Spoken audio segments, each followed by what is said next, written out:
Bonjour à toutes et tous ce matin. Ce dimanche matin, nous sommes invités à vivre le culte protestant en compagnie de la communauté chrétienne de Stockel, qui se réunit depuis plus de 30 ans à Woluwe-Saint-Pierre et depuis plus de 20 ans dans un bâtiment remarquable situé au 250 de l'avenue Parmentier, parfois appelé Maison Vénitienne, ou pour les habitués le 250. Le bâtiment est en réalité la maison paroissiale de la communauté catholique Saint-Paul qui entretient depuis toujours de bonnes relations avec la communauté chrétienne de Stockel. Le bâtiment est un lieu convivial, un centre important de la vie à Woluwe-Saint-Pierre, accueillant des œuvres sociales, des mouvements de jeunesse, une école des devoirs et des activités culturelles. La communauté chrétienne de Stockel se réunit chaque dimanche matin pour le culte protestant. La communauté regroupe des personnes de tous les âges et de cultures différentes, de nombreux jeunes couples avec leurs enfants. Ceux-ci commencent le culte avec les adultes puis prennent place dans 4 clubs adaptés à leur âge. Durant la semaine, les activités se poursuivent avec 4 groupes de maisons pour l'étude biblique, l'échange de nouvelles et la prière. Les mercredis sont réservés aux activités pour les jeunes. La responsabilité de la communauté est assurée de manière collégiale par une équipe composée d'une pasteur, des anciens et diacres, tous élus par un vote des membres de la communauté. Lors d'ateliers récents, la communauté a travaillé sur son identité. Elle se veut une église accueillante pour tous. Et elle a une devise, témoigner en action. Dire que le message de l'Évangile est un message vivant et actuel pour tous nos contemporains. C'est la priorité et le traduire en action concrète vers nos prochains, c'est essentiel. Nous allons donc vivre maintenant ce culte présidé par M. Pierre Oslar et la pasteure Audrey Torini. Des membres de la communauté seront associés à la liturgie et la partie musicale sera assurée par les musiciens et le chœur de la communauté. Bienvenue au culte de la communauté chrétienne de Stockel.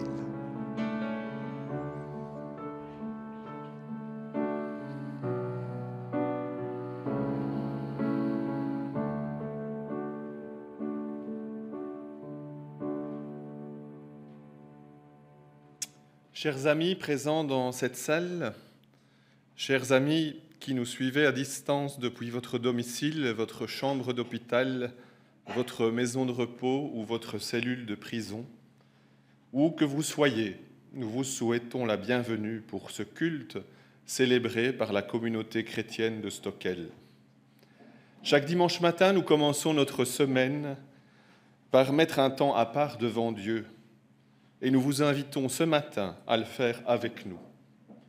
Un temps mis à part pour nous souvenir que Dieu a tellement aimé le monde qu'il a donné son Fils Jésus-Christ, afin que quiconque croit en lui ne périsse pas, mais qu'il ait la vie éternelle. Jean chapitre 3, verset 16. Ce matin, au moyen de nos chants, de nos lectures, de nos prières, nous nous souviendrons en particulier que c'est un Dieu qui nous pardonne et qui nous invite à pardonner à notre prochain. Je vous invite à la prière du passant. Me voici devant toi, Seigneur. Pourquoi? Je ne sais pas très bien. L'église était ouverte, alors je suis entré. Toi, Dieu, je t'oublie parfois, mais tu demeures au plus profond de moi. Je me rappelle que tu m'as créé à ta ressemblance, et cette marque en moi, elle est toujours présente, même si je n'y pense pas souvent. Oui, c'est peut-être toi qui m'as appelé ce matin.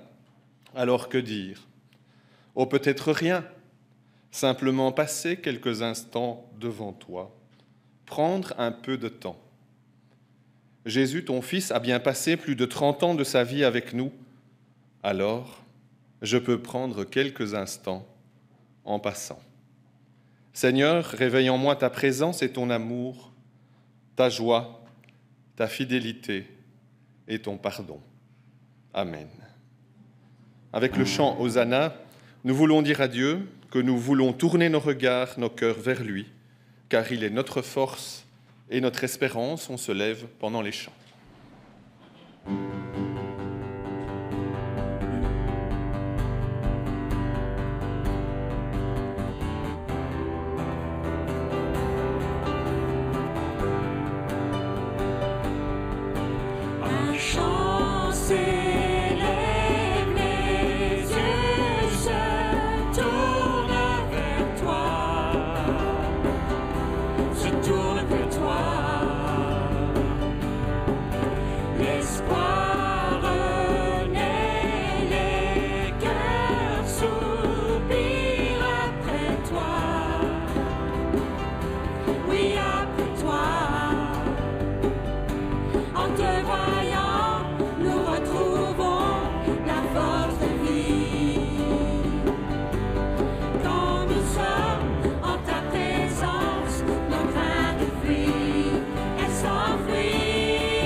de chanter « En te voyant, nous retrouvons la force de vivre ».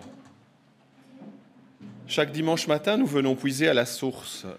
En effet, pour trouver de l'eau pure, rien ne vaut la source. Comme tous nos contemporains, nous menons des vies chargées, stressantes. Certains vivent des situations difficiles dans leur famille, dans leur travail et peut-être même dans leur corps. Dans ce tourbillon, nous nous arrêtons et nous nous tournons vers Dieu. Ensemble, en communauté, nous partageons nos peines, mais aussi nos joies. Ensemble, nous nous tournons vers Dieu. Et nous lisons cette prière, « Ralentis mes pas, Seigneur ».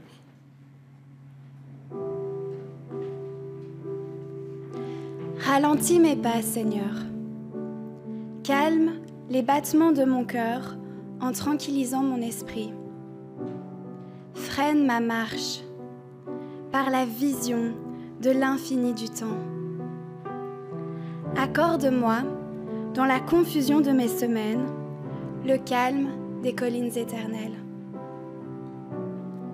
Brise la tension de mes nerfs avec la musique apaisante des rivières. Rappelle-moi chaque jour que la course n'est pas toujours au plus pressé et que mieux vivre n'est pas vivre plus vite. Encourage-moi à regarder vers les hauts sommets, vers les hautes branches, les branches des arbres, et à me rappeler qu'elles ont grandi lentement. Ralentis mes pas, Seigneur, ralentis mes pas, et enseigne-moi à plonger mes racines profondément en toi, afin que je grandisse dans la connaissance de ta parole et la connaissance de ton Fils Jésus-Christ. Amen. Nous voulons maintenant accueillir les enfants de notre communauté, tout comme Dieu les accueille dans sa famille. Ils vont nous quitter à la fin du deuxième couplet pour les clubs où ils sont accueillis pour des activités ludiques et bibliques adaptées à leur âge. Mais avant, nous voulons chanter avec eux un chant qu'ils apprécient, qui s'appelle « Une flamme en moi ».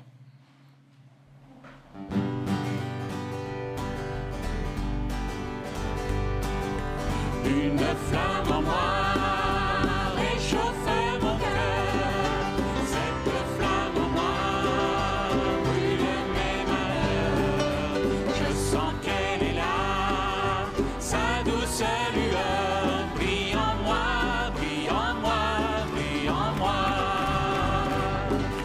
C'est une flamme d'amour qui m'éclaire dans la nuit.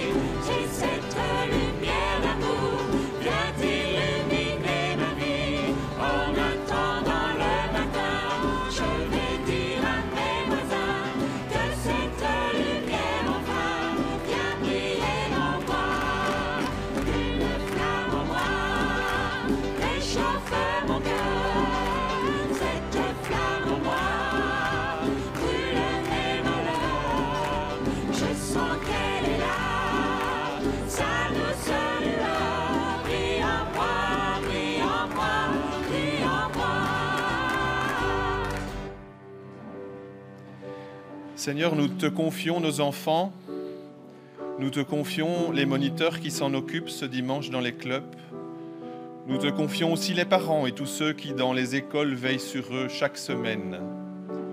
Amen.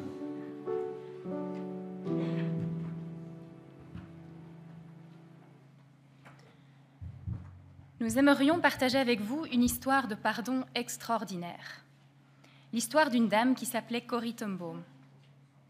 En mai 1944, les nazis envahissent et occupent les Pays-Bas. Les nazis veulent établir en Europe un ordre nouveau qui comprend la déportation et l'extermination des Juifs. Dans la famille ten Boom, on lit la Bible et on la met en pratique. Ils donc décident de cacher des Juifs dans leur maison. Un jour, un homme de leur connaissance les dénonce à la Gestapo. Et le 23 mars 1944, leur maison est envahie. Où sont les Juifs ? Malgré les coups, personne ne parle, ni Cory, ni sa sœur Betsy, ni son père Casper. On les conduisit alors au commissariat, puis en prison. On sépara les deux sœurs de leur père. 10 jours plus tard, le papa Casper Tom Boom, 84 ans, décède d'une pneumonie. Cory et Betsy furent ensuite déportés au camp de concentration de Ravensbrück. À la mi-décembre, Betsy s'effondra lors d'un appel. Sa sœur Cory recueillit ses dernières paroles. « Cory, nous devons leur dire qu'il n'existe aucun abîme que l'amour de Dieu ne puisse atteindre. » Revenue vivante du camp de concentration, Cory Tom Boom sentit que Dieu l'appelait à accueillir et à consoler ceux qui revenaient traumatisés des camps de concentration. Elle ouvrit une maison d'accueil. Bientôt, les anciens déportés furent rejoints par une autre catégorie de désespérés, les collaborateurs rejetés par toute la société. Ainsi, des rescapés des camps et ceux qui les avaient dénoncés ont cohabité dans le foyer géré par Cory Tom Boom. Cela ne s'est pas fait sans peine, mais la conviction de Cory était grande. Dieu demande aux hommes de se pardonner mutuellement. Cory a été conduite à pardonner aussi à celui qui l'avait dénoncé et qui était responsable de la mort de son père et de sa sœur. Inlassablement, sur 3 continents, par des conférences, des livres et même un film, Cory a porté le message de la réconciliation jusqu'à sa mort le 15 avril 1983. Si vous lisez le livre « Dieu en enfer » qui raconte cette histoire, vous comprendrez que ce n'est pas par ses propres forces que Cory Tom Boom a réussi à pardonner. Cory a pu pardonner car elle a demandé à Dieu d'agir dans sa vie et de lui donner la force de pardonner ce qui, à vue humaine, est impardonnable. Sur sa tombe, elle a fait écrire « Jésus est vainqueur ».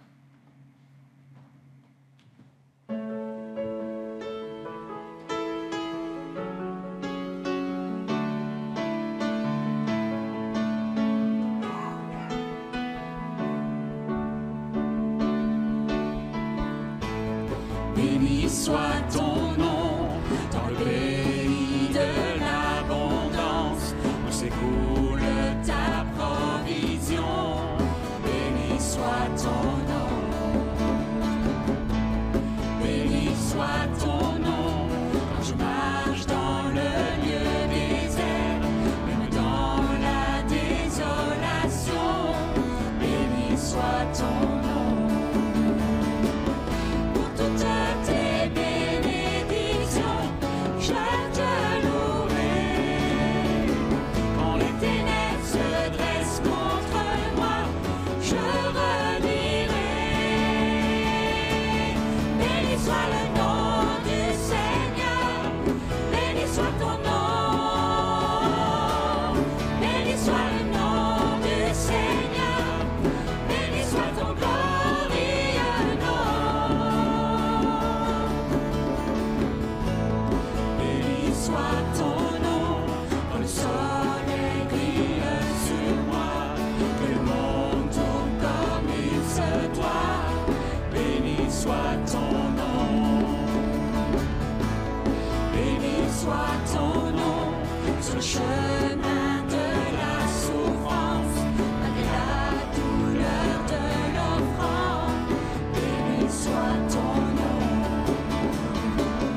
Il n'est pas simple de chanter « Béni soit ton nom » sur le chemin de la souffrance, parce que le chemin est difficile parfois.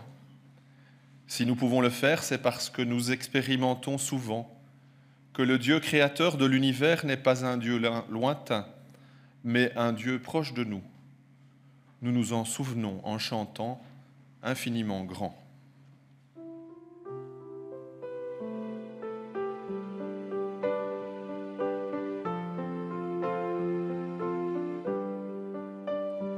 Quand je sonde l'univers, les astres que tu as créés, les océans, les mers, tout me révèle ta majesté. Alors mon âme veut s'écrier de tout mon cœur, je veux chanter. Oh Dieu, tu es infiniment grand, éternel puissant, roi majestueux. Oh Dieu, tu es infiniment grand, éternel puissant, roi majestueux.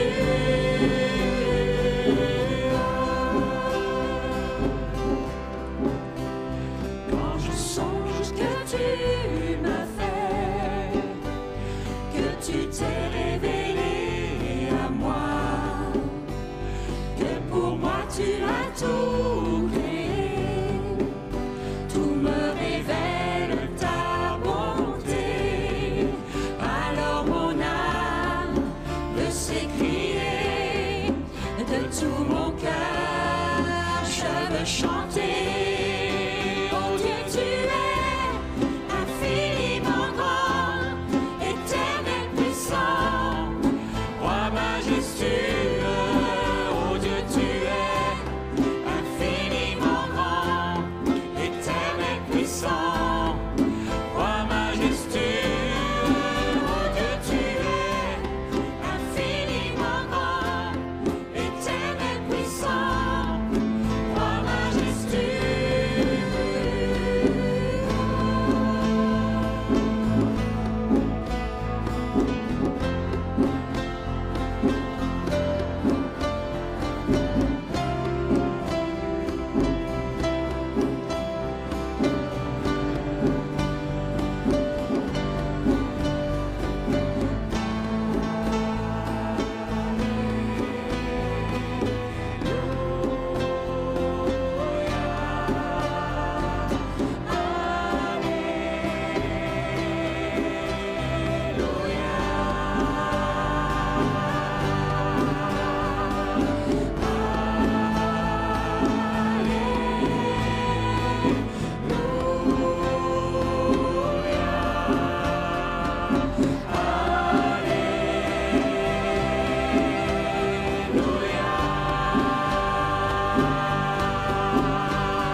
Oh Dieu, tu es infiniment grand, éternel puissant, roi majestueux.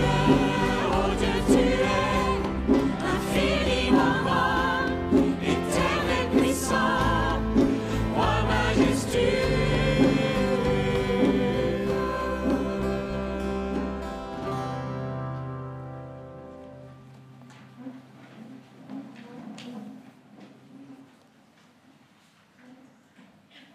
Connaissez-vous David?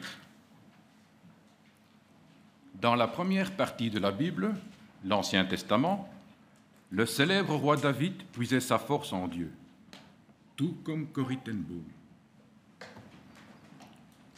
Au milieu de l'épreuve et des combats, voici ce qu'il écrit dans le psaume 56. Nous pouvons nous approprier son texte, car nous avons nous aussi des moments dans nos vies où nous menons des combats. Psaume 56, verset 2. « Aie pitié de moi, ô Dieu, car on me harcèle à longueur de jour. On m'assaille et on me combat. Oui, mes adversaires à longueur de jour me harcèlent. Ils sont nombreux ceux qui me combattent avec arrogance. Les ennemis de David sont féroces, tenaces. Ils ne lâchent pas, ils le harcèlent. Et moi, qui sont mes ennemis? Des ennemis extérieurs peut-être, mais aussi souvent des ennemis intérieurs. Alors, que faire? Psaume 56, verset 4. Le jour où j'ai peur, je mets ma confiance en toi, et je loue Dieu pour sa parole. Je mets ma confiance en lui. Que pourrait me faire de simple mortel? Dans mes moments de peur et de désarroi, vais-je faire confiance à toi, mon Dieu, ou à ma propre intelligence, à ce qui est visible ou invisible? Pourtant, je le sais au fond de moi. Quand rien ne va plus, seul me reste ta parole et tes promesses. Aide-moi à tout te confier. Psaume 56, verset 9. Mais toi, tu tiens compte de chacun de mes pas de ma vie errante, et mes larmes même, tu les gardes dans ton outre. Leur compte est inscrit dans ton livre. Je t'appellerai et mes ennemis battront en retraite. Alors je saurai que Dieu est pour moi. Mes prières et même mes larmes, Seigneur, tu les recueilles. Tu vois ma vie, tu connais mes combats, et même chacune de mes larmes te touche. Comme David, je ne dois pas l'oublier. Et je dois me souvenir que Dieu est à mes côtés. Psaume 56, verset 11. Je loue Dieu pour sa parole. Oui, pour sa parole. Je mets ma confiance en lui et je n'ai pas peur. Que pourraient me faire les humains? Ô Dieu, je veux accomplir les vœux que j'ai faits et je veux t'offrir ma reconnaissance. Car tu m'as sauvé la vie. Tu as préservé mes pieds de la chute afin que je marche devant toi. Ô Dieu, et dans la lumière de la vie. Marcher un pas à la fois, un jour à la fois, une heure à la fois, une obéissance à la fois, et vivre dans la lumière. Voilà ton programme pour moi, Seigneur. Un pas de confiance à la fois, car toi, tu veilles toujours sur moi. Oui, c'est Jésus lui-même qui le dit dans l'Évangile. Je suis avec vous tous les jours.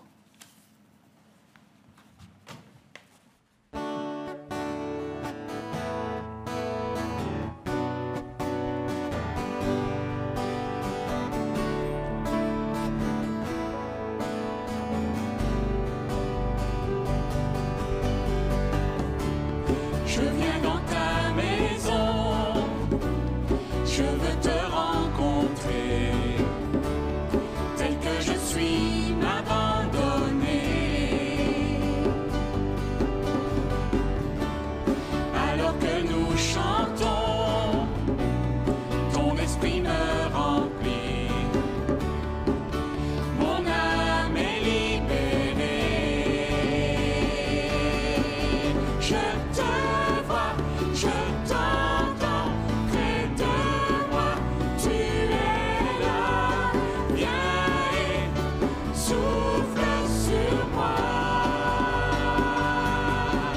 Je ressens ta présence comme un feu, comme le vent. Jésus, je veux plus de toi. Je viens dans ta maison, je veux te rencontrer, tel que je suis, m'abandonner.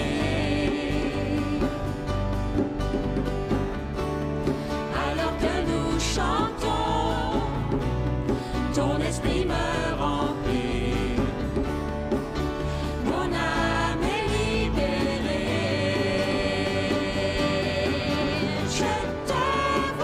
Je t'entends près de moi,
Chaque dimanche, nous ouvrons la Bible pour écouter ce que Dieu veut nous dire. Je vous invite à lire les extraits de la Bible qui serviront de base à notre prédication du jour. Psaume 130, verset 4. Si tu prenais garde aux fautes, Seigneur, qui pourrait tenir debout? Mais c'est auprès de toi que se trouve le pardon, afin qu'on te craigne. Psaume 32, verset 1.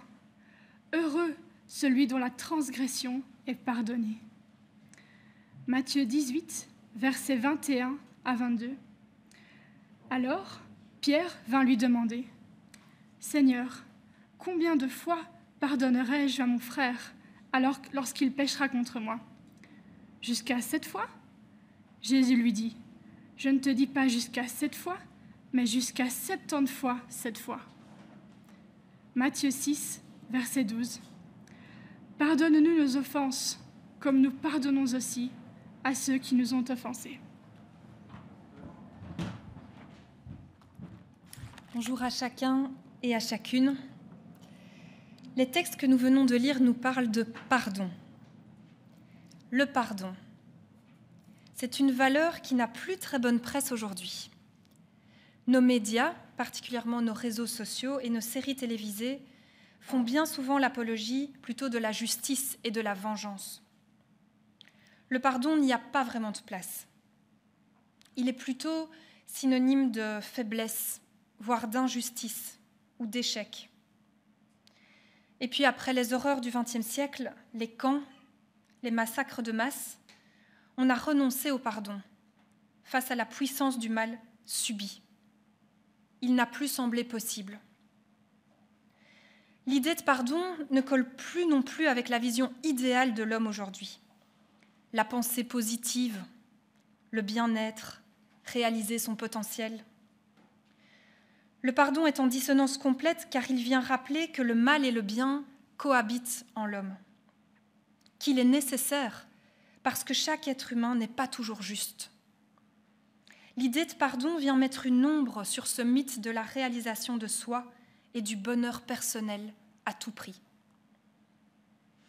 Et puis, le pardon a aussi été abîmé par une histoire chrétienne qui y a greffé des excès, des abus, de la culpabilité. À force d'être martelé à tout bout de champ, il en a perdu sa substance, son essence, sa profondeur. Pourtant, si l'on accepte d'y regarder d'un peu plus près, les écrits du Nouveau Testament surenchérissent dans des verbes qui veulent exprimer l'aspect positif du pardon et son idée de réconciliation, de réunion, des termes comme délier, libérer et encore racheter. Enfin, comme dit le psychologue Jacques Lafitte, le pardon est un acte inhumain, non humain. Il y a bien des personnages qui en ont été capables, mais ils semblent érigés au statut de demi-dieux, au-delà du commun des mortels. Nelson Mandela, Martin Luther King, Gandhi et, avant eux, Jésus-Christ. Non, pardonner ne va plus du tout de soi. En fait, si on est honnête, est-ce que le pardon fait encore un tant soit peu partie de nos vies aujourd'hui? Je suis désolée, je m'excuse. Ce sont des phrases qu'on entend, c'est vrai, mais il s'agit là d'une forme de pardon social, conventionnel. Nos textes parlent d'un autre type de pardon, un pardon profond, donné et ou reçu. Les blessures infligées par les autres n'ont pourtant pas disparu du champ du réel. Personne n'est parfait, nous le savons bien. Nous sommes au cours de nos existences froissés ou irrités par certains, carrément heurtés ou profondément blessés par d'autres. Que faisons-nous de ces blessures? Comment les traitons-nous? Comment les réglons-nous? Il s'agit de vraies questions qui influencent toute notre vie en société, mais aussi et surtout notre vie intérieure. À cette question, le Christ a répondu on ne peut plus clairement il y a 2000 ans. Hannah Arendt disait que c'est Jésus de Nazareth qui découvrit le rôle du pardon dans les affaires humaines. Jusqu'où pardonnerai-je ? Allez, jusqu'à 7 fois, dira Pierre dans un noble élan.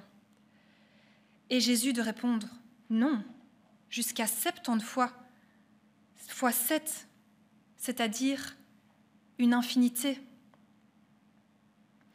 Par cette réponse, Jésus vient briser la logique du ressentiment humain en renversant un verset de l'Ancien Testament, en Genèse 4, verset 24. Si Caïn s'est vengé 7 fois, Lamech l'est 77 fois. Car oui, l'homme est comme cela. Ce qu'on lui a fait, il veut le rendre encore plus durement. Nous sommes comme cela. Mais Jésus vient instaurer un nouvel ordre, où le premier instinct de l'homme est désamorcé. Il appelle ses disciples à être en permanence dans une logique de pardon à l'égard de leur propre personne et de tout être humain. Dans la prière du Notre Père que nous avons lue, le pardon semble être un acquis, une réalité. Il ne dit pas « aide-nous à pardonner » ou « pardonne-nous notre manque de pardon ». La prière dit « comme nous pardonnons aussi ». L'acte de foi en Christ semble indissociablement lié à une vie de pardon. Joseph Moins, qui est centenaire, dit « aucune forme de vengeance n'est tolérée. L'amour s'étend à tout prochain, même à son ennemi. » Ce programme impossible, exigeant, surhumain, mérite qu'on s'y arrête. Car le pardon va bien au-delà de la morale, voire du moralisme, où l'on essaye bien souvent de le confiner. Il y a dans l'invitation au pardon réel une révélation révolutionnaire. Si le Christ et par la suite le Nouveau Testament lie intimement pardon et libération, liberté, c'est à juste titre. Qu'est-ce que le pardon change ? Qu'est-ce qu'il a comme impact ? Il nous faut revenir à ce qu'il se passe lorsque nous sommes agressés dans notre intégrité intérieure. Que se passe-t-il naturellement ? Que faisons-nous de nos blessures ? On peut s'endurcir, comme on entend souvent, en ressortir plus fort, plus blindé, moins vite atteignable, dégainer avant de subir. On peut être dans le repli, dans la douleur, dans la perte de confiance. On peut être dans l'amertume, dans le ressassement aigre du passé. On peut être dans la colère, une colère qui s'installe et qui s'étend, qui nous conduit à réclamer justice, vengeance. On peut revivre encore et encore le tort subi. Tous ces réflexes de protection ont en commun qu'ils nous éloignent des autres et nous enferment dans des ressentis difficiles au mieux, parfois destructeurs. Le regretté Jean Vanier disait qu'être dans le pardon, c'est dépasser ses propres peurs et systèmes de défense qui incitent généralement à être agressifs ou fuyants par rapport aux autres. J'ajouterais aussi par rapport à nous-mêmes. Le pardon, c'est en fait premièrement un chemin de libération personnelle. C'est une clé qui ouvre à un autre rapport au monde, aux autres et à moi-même. C'est décider d'ouvrir la porte ou une fenêtre, disons, qui amène un courant d'air nouveau dans la pièce de mes sentiments renfermés. En effet, celui qui n'arrive pas à pardonner ou encore refuse d'entrer dans une telle démarche peut devenir prisonnier de son histoire. L'être humain n'est pas un être statique, il est un être en devenir. Nous ne sommes que l'ombre de nous-mêmes si nous empêchons cet avenir de se déployer dans notre esprit. C'est pour cela que le Christ nous invite à pardonner sans limite. Galates 5, verset 1 dit bien que c'est pour la liberté que Christ nous a libérés. Le pardon, c'est aussi un changement de paradigme dans les rapports identitaires. En Christ, il n'y a plus ni grec ni juif, disait l'apôtre Paul. Là où il y a pardon, le cercle fermé de l'identité est brisé. Il n'y a plus ni blanc ni noir, clameront Nelson Mandela et Martin Luther King. Il n'y a plus l'autre et moi. Le pardon me libère et libère l'autre du comportement où je l'avais fixée. La relation peut naître ou renaître. Combien de catégories de personnes sont jugées, déterminées par leur comportement ou un acte passé? Je pense aux migrants, que l'on définit par un comportement, celui de se déplacer, et qu'on enferme, voire qu'on accuse pour cet acte posé. Comme le dit le psaume, qui peut tenir debout si on le résume à l'addition de ses fautes ou ce qu'on estime être une faute dans son comportement? Comment cette libération peut-elle se produire? Le pardon ne répond à aucune logique. Il n'est pas justifié par le comportement de l'autre. Il n'est pas juste. Il déstabilise. Il vient nous prendre complètement à rebours. La réponse, elle nous vient d'ailleurs. Pour les chrétiens, le Christ est la réponse complètement inimaginable que Dieu envoie à l'humanité pour se révéler à nous. Dieu vient révéler à l'homme son regard, un regard autre, où il nous parle d'un royaume dont il nous est dit « Heureux les pauvres en esprit, le royaume des cieux est à eux. Heureux ceux qui pleurent, car ils seront consolés. Heureux ceux qui sont doux, car ils hériteront la terre. Heureux ceux qui ont faim et soif de justice, car ils seront rassasiés. Heureux ceux qui sont compatissants, car ils obtiendront la compassion. Heureux aussi est celui dont la transgression est pardonnée. Heureux celui qui pardonne. Le pardon est ainsi une histoire de joie.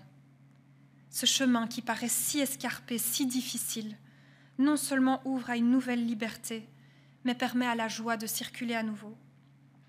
Le psychologue Jacques Lafitte, pour le citer à nouveau, dit que le pardon est un acte d'abandon, de déconstruction, et non de démolition ou de destruction.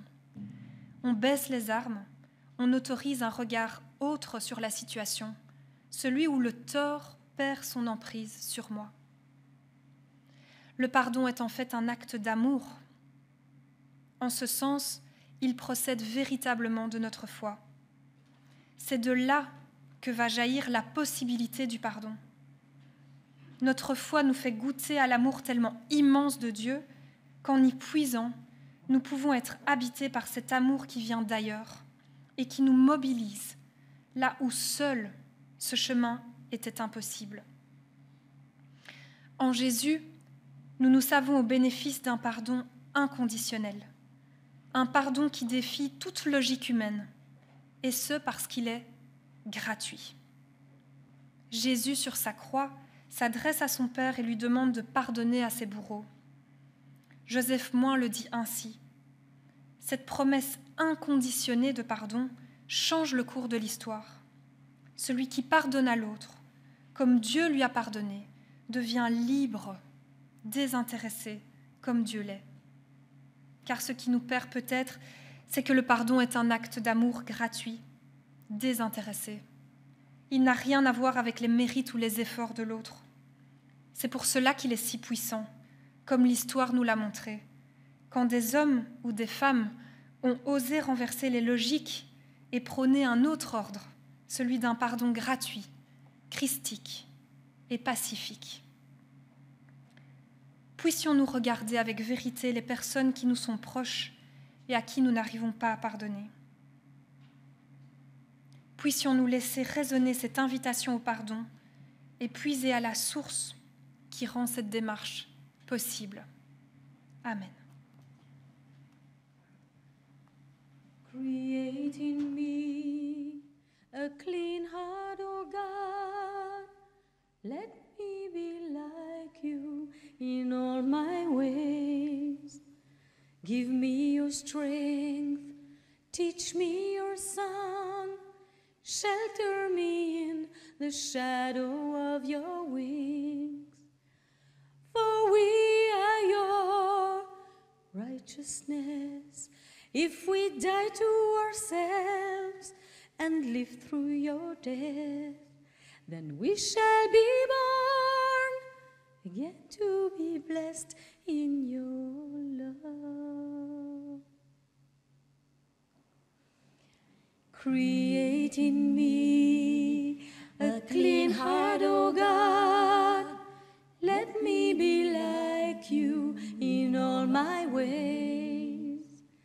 Give me your strength, teach me your song, shelter me in the shadow of your wings. For we are your righteousness. If we die to ourselves and live through your death, then we shall be born again to be blessed in your love.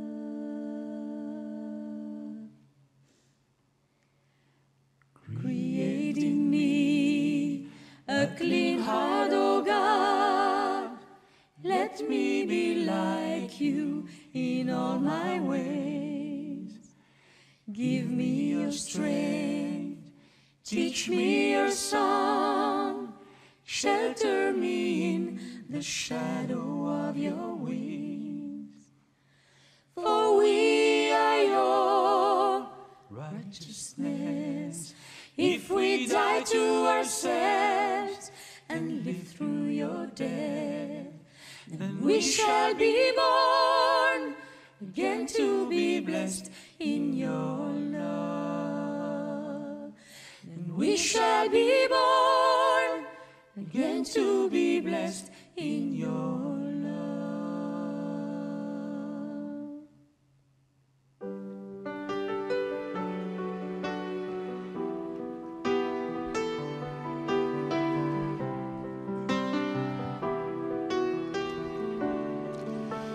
Voici quelques paroles en traduction libre de ce beau chant que nous venons d'entendre. Crée en moi un cœur pur, ô Dieu. Donne-moi ta force, apprends-moi ton chant. Protège-moi à l'ombre de tes ailes. Si nous mourons à nous-mêmes et vivons à travers ta mort, alors nous naîtrons de nouveau pour être bénis dans ton amour.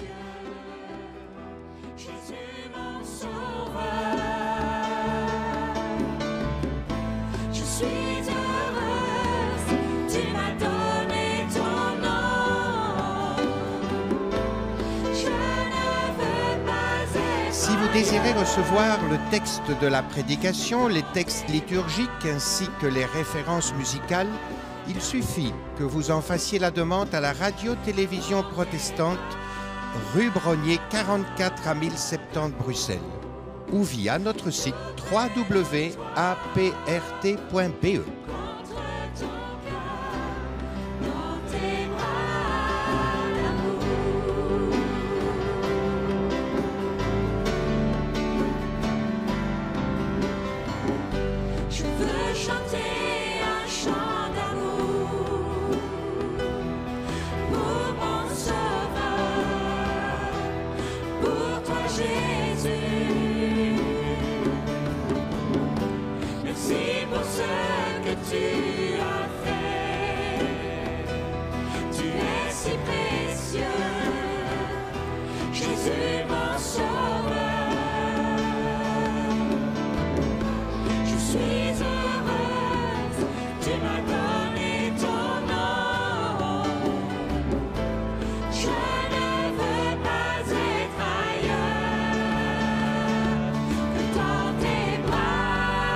Heureux l'homme dont la faute est effacée et le péché pardonné. Heureuse la femme dont la faute est effacée et le péché pardonné. La Bible nous dit que Dieu a tellement aimé le monde qu'il a donné son Fils Jésus-Christ, afin que quiconque croit en lui ne périsse pas, mais qu'il ait la vie éternelle. Il s'agit de croire que Jésus est venu parmi nous partager la vie des hommes de son temps, Ce n'est pas très difficile à croire, c'est un fait historique. Il s'agit de croire que Jésus-Christ est le Fils de Dieu, venu pour donner sa vie, pour sauver des hommes de tous les siècles. Ça, c'est un pas de foi, un acte de confiance en Dieu, et croire ce que Dieu dit dans sa parole, la Bible. Il s'agit de croire que Jésus a donné sa vie pour moi, et que Dieu l'a ressuscité pour que, malgré mes erreurs et mes fautes, je puisse me présenter devant Dieu avec la certitude d'être pardonné. Ça, c'est d'abord se reconnaître pécheur et accepter Jésus comme sauveur. Heureux celui qui ne doit plus compter sur ses bonnes œuvres, mais uniquement sur la grâce de Dieu. Heureux celui qui est sûr d'être pardonné et qui peut vivre en paix avec Dieu.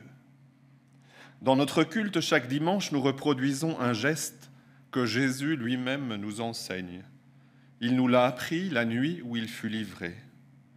Luc 22, verset 17, il prit une coupe, il rendit grâce et il dit « Prenez ceci, partagez-le entre vous. » Puis il prit du pain et, après avoir rendu grâce, il le rompit et leur donna en disant « C'est mon corps qui est donné pour vous, faites ceci en mémoire de moi. » Nous allons faire passer devant chaque personne présente ici le pain, symbole du corps de Christ livré pour nous. Puis nous passerons le vin, symbole du sang de Christ versé pour nous. J'invite chaque personne qui peut dire « Oui, c'est pour moi que Christ l'a fait » à prendre ce repas avec nous.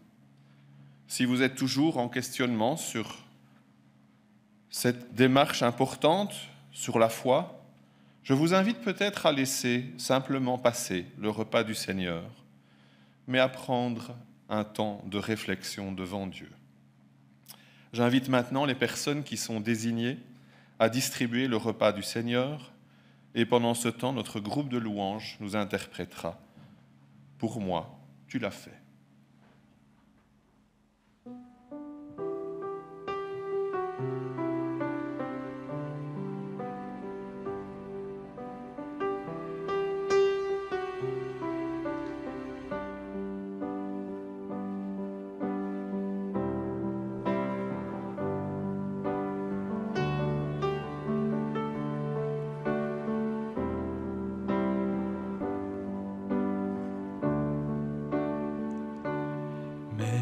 Si pour moi tu devais t'abaisser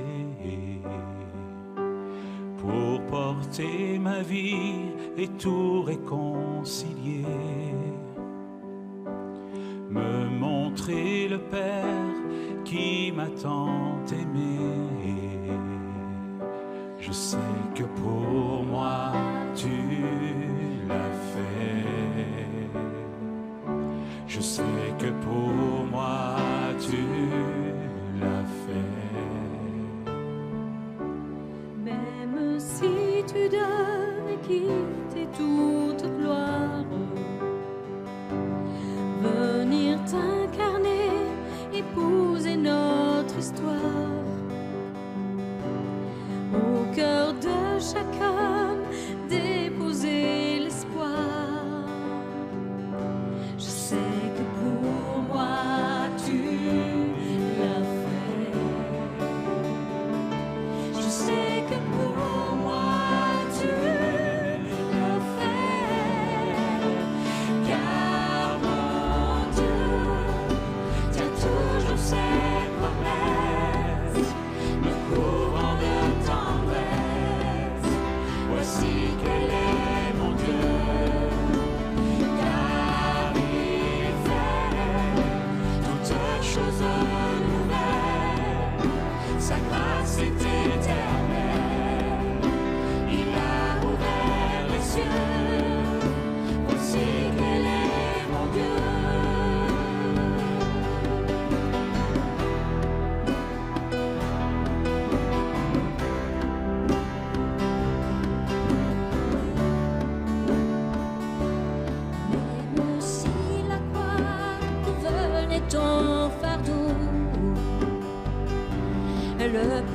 de ce monde, l'oubli dans le tombeau.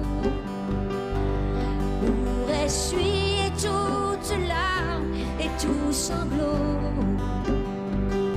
je sais que pour moi tu l'as fait. Je sais que pour moi tu l'as fait, car mon Dieu tient toujours ses promesses, me couvrant de tendresse. Voici quel est mon Dieu, car il fait toutes choses nouvelles. Sa grâce est éternelle, il a ouvert les cieux. Voici quel est mon Dieu.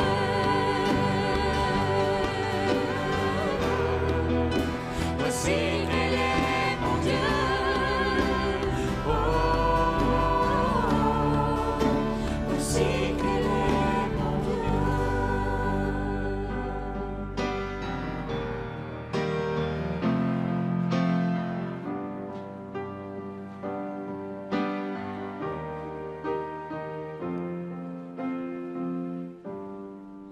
Je vous invite à la prière. Dans notre marche, nous nous sommes arrêtés aujourd'hui pour ce temps de culte, ce temps de repos, de prière, d'écoute de ta parole, Seigneur, de partage du pain et du vin. Nous sommes arrivés avec ce que nous sommes, avec notre fatigue et nos lassitudes, nos craintes et nos inquiétudes, nos manques de pardon et nos endurcissements de cœur. Pardonne-nous, Seigneur. Permets-nous de repartir emplis de toi, de ta présence, de ton pardon, de ton amour.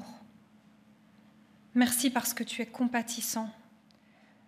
Merci parce que tu nous fais grâce. Donne-nous d'être habités par ton pardon pour pouvoir pardonner en retour. À la fin de ce culte, nous voulons te remettre tous ceux que tu confies à notre prière. Nos familles, nos communautés, nos églises, pour qu'elles soient des lieux de partage et de réconciliation. Nous te remettons aussi les personnes qui souffrent dans notre communauté, mais aussi au loin, les malades, les isolés. Nous te remettons nos autorités, qu'elles aient à cœur de promouvoir la justice et la paix. Amen.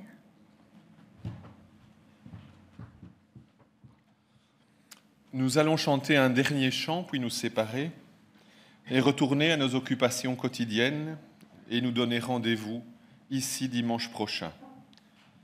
Durant cette semaine, que le Seigneur vous accompagne, qu'il ouvre votre regard, qu'il libère votre marche, qu'il guérisse votre passé, qu'il réveille votre écoute, qu'il ressuscite votre foi.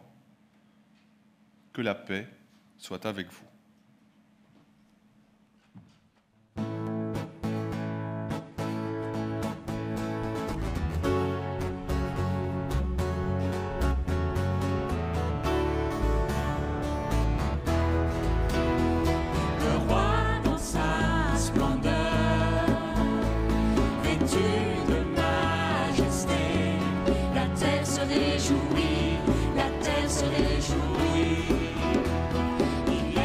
C'était le culte protestant célébré par la communauté chrétienne de Stockel à Woluwe-Saint-Pierre. Ce service était présidé par M. Pierre Oslar et par la pasteure Audrey Torini pour la prédication. Plusieurs membres de la communauté étaient associés à la partie liturgique. La partie musicale était assurée par les musiciens et le chœur de la communauté. Si vous désirez recevoir les textes liturgiques ou les références musicales, il vous suffit de nous le faire savoir à la radio-télévision protestante rue Brognier 44 à 1070 Bruxelles ou via notre site www.aprt.be. Au nom de la radio-télévision protestante et au nom de la RTBF et de son équipe technique qui a permis la réalisation de ce culte, je vous souhaite une très bonne fin de week-end.